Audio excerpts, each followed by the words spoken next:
Hi friends, welcome to my channel. இன்னைக்கு ரொம்ப டேஸ்டியான இட்லி பொடி ரொம்ப சீக்கிரமா எப்படி செய்யறதுங்கறத என்னோட வீடியோல பார்க்க போறோம். இதுக்கு ஃபர்ஸ்ட் ஒரு பெரிய பாத்திரம் எடுத்துக்கோங்க.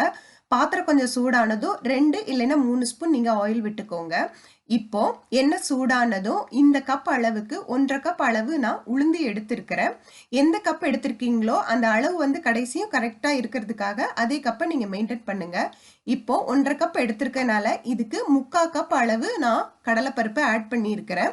நீங்க 1 கப் உளுந்த பருப்பு எடுத்தீங்கன்னா 1/2 கப் அளவுக்கு நீங்க கடலைப்பருப்பு சேர்க்கணும்.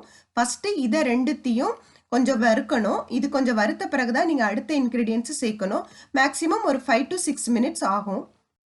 இப்போ உளுந்தும் கடலைப்பருப்பும் ஓரளவுக்கு வறுபட்டுடுச்சு. இந்த டைம்ல நான் சின்ன ஸ்பூன் அளவுக்கு தாங்க 4 ஸ்பூன் அளவு எள்ளு சேர்க்கிறேன். நீங்க அந்த கப் அளவுக்கு 1 கப் அளவு இல்லைன்னா 1.5 கப் அளவு கூட நீங்க எள்ளு சேர்க்கலாம். எள்ளு பொடி நீங்க செய்யலாம் இதே பொடியை வச்சு. ஆனா அப்படி செய்யறதா இருந்தா எள்ள தனியா வறுத்து நீங்க வந்து ஆட் பண்ணணும். இப்போ 2 ஸ்பூன் அளவு காயப்பொடி ஆட் பண்ணியிருக்கிறேன். இப்போ கருவேப்பிலை கொஞ்சம் ஆட் பண்ணிக்கோங்க. கருவேப்பிலை நீங்க எவ்வளவு வேணாலுமே நீங்க டேஸ்ட்டுக்கு ஏத்த மாதிரி ஆட் பண்ணிக்கலாம்.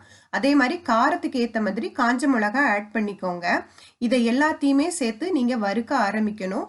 ஆனா கருகிடாம இருக்கணும். அதனால கிண்டி விட்டுட்டே இருங்க. மேக்சிமம் ஒரு எல்லாம் சேர்த்து வறுப்படுறதுக்கு ஒரு 10 to 15 மினிட்ஸ் ஆகும். இப்போ 15 மினிட்ஸ்க்கு அப்புறம் பாருங்க எல்லாமே நல்லா வறுபட்டு கலர் மாதிரி வந்திருக்குது. ஸோ இதுக்கப்புறம் நல்லா ஆற வச்சு மிக்சியில் அப்படியே போட்டு நீங்கள் பொடி பண்ணிடலாம்.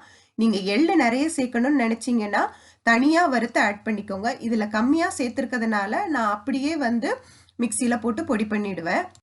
இப்போ மிக்சியில் பொடி பண்ணி எடுத்தாச்சுங்க. நான் இது வந்து கொஞ்சம் ஃபைன் பேஸ்ட் மாதிரி நான் பொடி பண்ணியிருக்கேன்.